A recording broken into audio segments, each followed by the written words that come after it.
Another road trip for the Union and another point taken away at an away stadium. We break down how the Union were able to keep their second straight clean sheet en route to a 0-0 draw against Charlotte FC.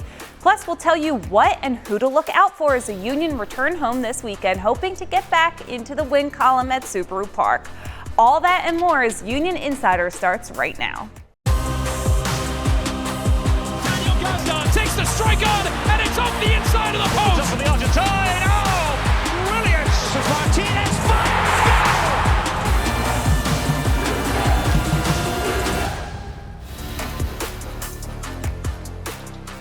Hey everyone, welcome back to another edition of Union Insider presented by Independence Blue Cross. I'm your host, Marisa, and as always, I'm joined by these two amazing gentlemen, Sebastian Letou and Sheanon Williams. Well, you guys, you know, the Union were coming off a road win up in New England, and they headed down in the opposite direction last weekend, down south to play in a place where they haven't yet recorded a win.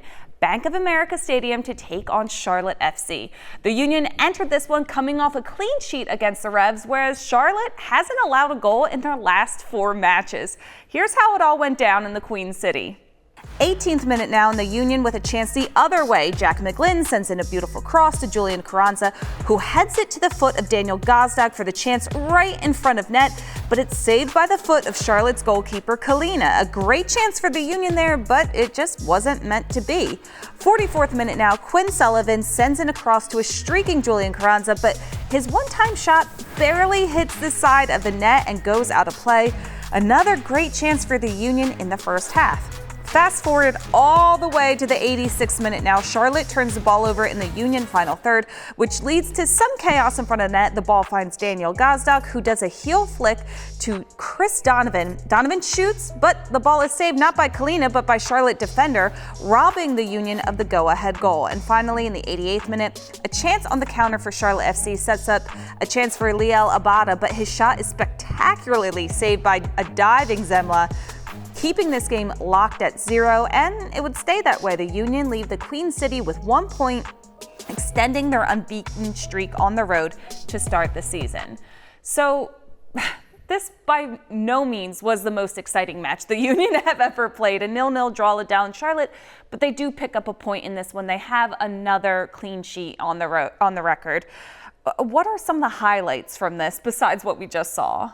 I mean, the highlight is the fact that they get still undefeated, away from home. They do got a tie in Charlotte, which is not an easy place to play. They only, let's say, non-police didn't score that game, which is the first time they didn't score in MLS game this season, which, Charlotte is one of the best defense at home, especially this season. So it was a big task, but they were not able to do it, even if it was not maybe the most exciting game, in terms of opportunity to score goal. But they got some chances, Gazdag, especially in the first half, with a great save, from Kalina. In the second half, maybe Chris Donovan coming in with a few minutes left could have maybe a chance to score. But at the end, I think the most important was for the team to come back into a defensive shape. They did it against New England, but we all know they played 10 against 11, so people were like, it might be too easy. This time against a good team of Charlotte, they did the same thing. They were very serious, not many, giveaway or mistake, just maybe one at the last second of the game, with Nathan Ariel who missed a clearance, and we were like, maybe it's going to be the giveaway this game, but it didn't happen. So it's good to come back with a point from Charlotte, 4 points away, on those road trips the past 2 weekends. So now we go back at home with 2 home games, and it's time to get 6 points. As you mentioned, it was the first time this MLS season the Union didn't score a goal. Was that more because of Charlotte's stout defense, or was that more because the Union's attack just wasn't firing? I think for me, it's for both. I think the fact that we were more seeking defensively, you don't see much number, going forward. I was talking during the games that Nathan Ariel and Kai Wagner didn't really push too much, high up the field like we saw sometimes to help the team score the goal. So they were kind of more in a defensive mode. I think from the coaching staff, point of view, it's better to be, serious defensively. So then it was more, the 3 or 4 guys, forward who try to make something happen. But the defense of Charlotte is very good. So it was a bit tough playing on turf again, in a hot night. It was kind of humid for the first night, for the team to play under this weather. So you can see, the leg was a bit tiring. It was not the same way, but at the end, they still created some chances, but not as much as maybe we see sometimes. Yeah, one of those first tastes of those hot and humid nights that are coming very fast here in Philly. On the flip side, the Union had their second straight clean sheet with Zemla in goal. What has been progressing for the Union's defense recently? I think they're starting to log more and more minutes together, starting to feel comfortable with Zemla behind them. He's played the majority of the season so far with Andre Blake picking up injuries here and there. So I think they did a good job to make sure that they stayed compact. Seba talked about the outside backs not pushing so high and giving up space behind them. For me, I like to see them building on these clean sheets and going forward in that direction. Seba talked about this is the first time that they haven't scored in MLS play, so we know that the goals will come. I thought they had the better chances in the game. Charlotte had a couple on the flip side of it, but again, the shutout is something that I think is important for them moving forward. We know this is a team that can score goals. Can they do a good job on the defensive side now and start to build this? Well, Seba, much to your dismay, there were no goals in this game to go over, but there was an important stop that kept the Union level with Charlotte FC for this week's key play of the week presented by Subaru. Sheanon is at the video board to go over Oliver Zemla's stop in late in the match. What do you got, Sheanon? Our key play this week is going to be the incredible save at the end of the game, 88th minute. Union pushing for a goal, and Zemla comes up big on the other side after the Charlotte FC counterattack. We're going to see the long throw-in come in. Union aren't able to secure it, and then something pops out. Charlotte does a good job of breaking here. It gets a little bit lucky from Elliott there, missing the tackle, and it's off to the races. The Union do a good job of bringing numbers back. Charlotte FC cuts inside, and you can see that he's trying to use the defender as a shield. Zemla does a good job to step up, be high enough that he can cut off the angle, and then does a good job to get down low to his right-hand side to make the save. You can see here that the defender's there blocking his sight of vision on the ball, and that becomes really hard for a goalkeeper when the attacker player is using a defender to block that sight of view. So again, they do a good job to send numbers back. Charlotte really pushing for this last minute goal here. You're gonna see here, if we can freeze it right now, two defenders here blocking his line of vision. Attacking player just trying to cut inside and use that to bend it into the far post. Zemla gets set, gets himself ready. He knows that the shot is coming at some point here, and it becomes even a little bit more difficult with Elliott pushing across and blocking even more of the view. Sometimes these take a unfortunate deflection. Luckily for Zemla, he's able to get enough time to see it and get down to his right. We can hit play here, down to his right, and gets two hands away, two strong hands, and saves a point for the Union on the road. Well, we love a defensive breakdown here on Union Insider. We've got more Union Insider for you in a bit, but first, here's your Union trivia question presented by United Concordia. Who is the only Union homegrown to play in all 34 matches in a season? Find out the answer later in the show.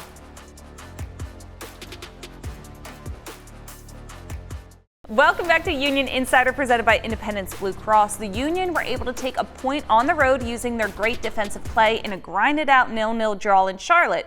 But for Union 2 this weekend, it was a completely different script as they secured a dominating 5-1 victory over the rivals, the New York Red Bulls 2. Sage Hurley has more on this week's Union Roundup presented by Green Mountain Energy. What's up, Union fans? I'm Sage Hurley here at the club's campus in Chester for this week's edition of Union Roundup. And we're highlighting Philadelphia Union 2, the club's MLS Next Pro side, led by head coach Marlon LeBlanc.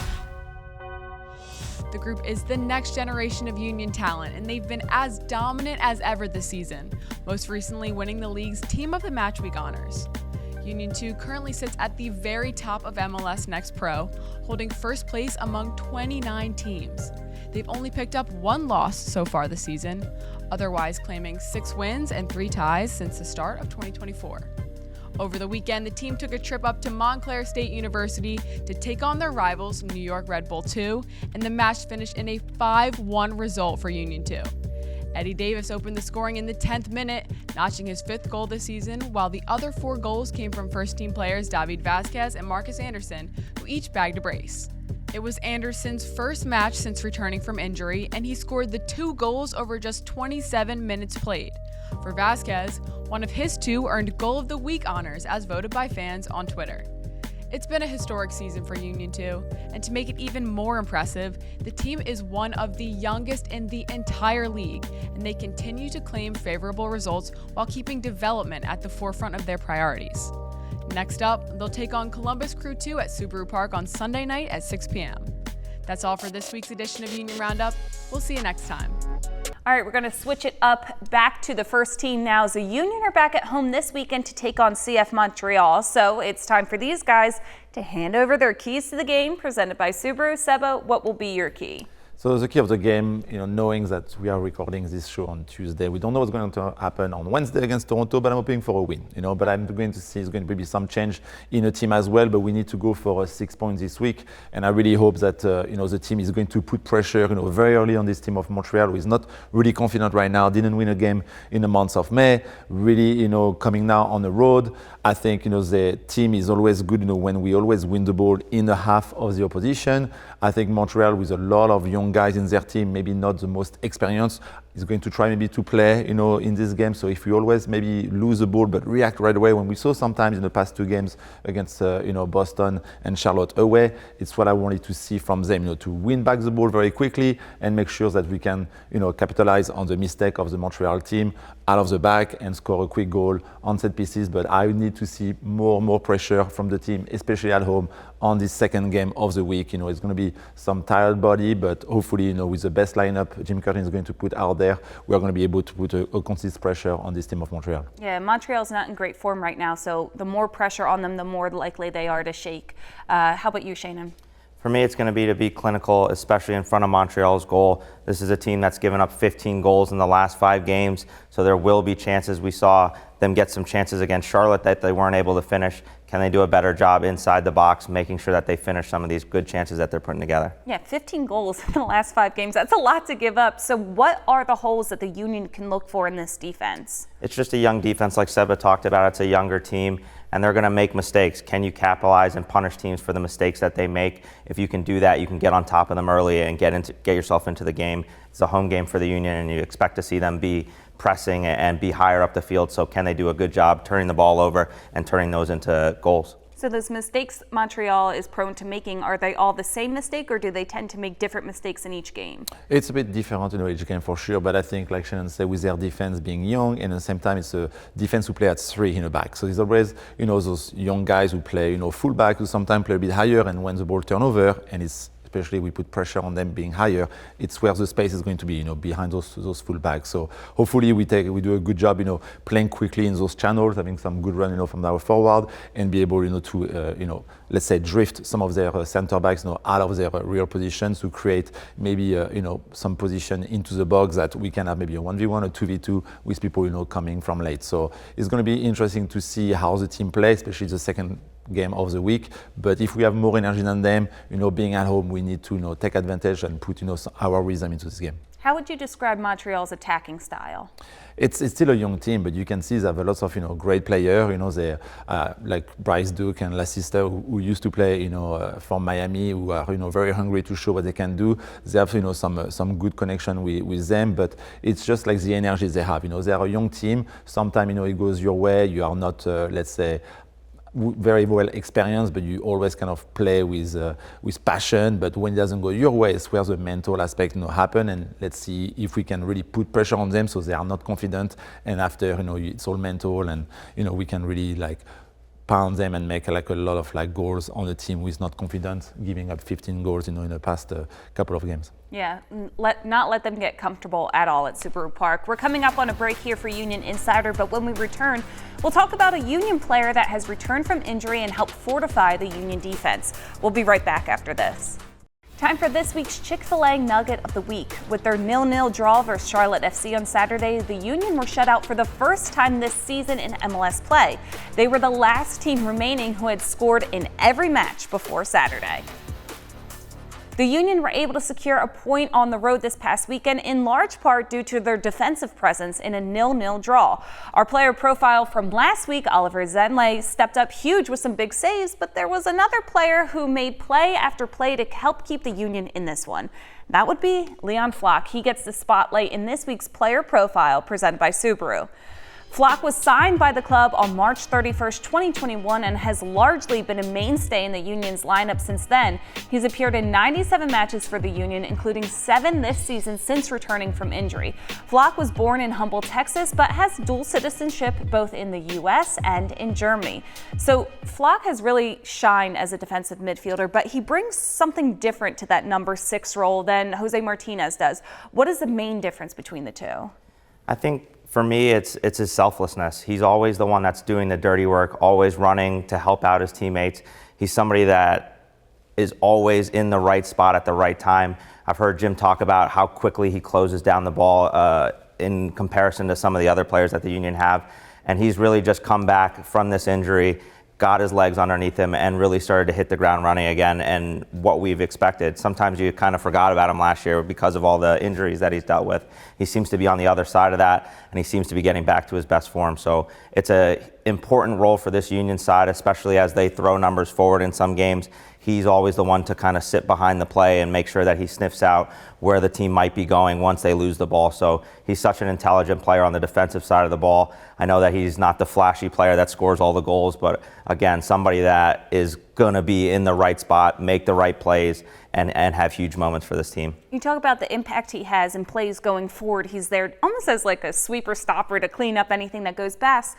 But what is the trickle-down effect for the players on the back line, most notably the center backs, to have him in front? For me, I've obviously played center back and outside back. For a center back, he's going to be the one that picks up guys that are dropping deep into midfield. He does a great job to be a front screen, not letting easy passes into the forwards and midfielders. And then for the outside backs, you know that once you have somebody that's going to sit and hold for you, that you can get forward. That allows Kai Wagner and Harriel or Mbaizo on the other side to get forward, knowing that somebody will pick up their space once the ball turns over and that they're not going to have to be scrambling to get back. He does such a good job to close out to the ball and delay and wait for more numbers to come back. Yeah, and Seba, as Sheanon said, we almost forgot about him a little bit last year because of the injuries and he didn't play as much.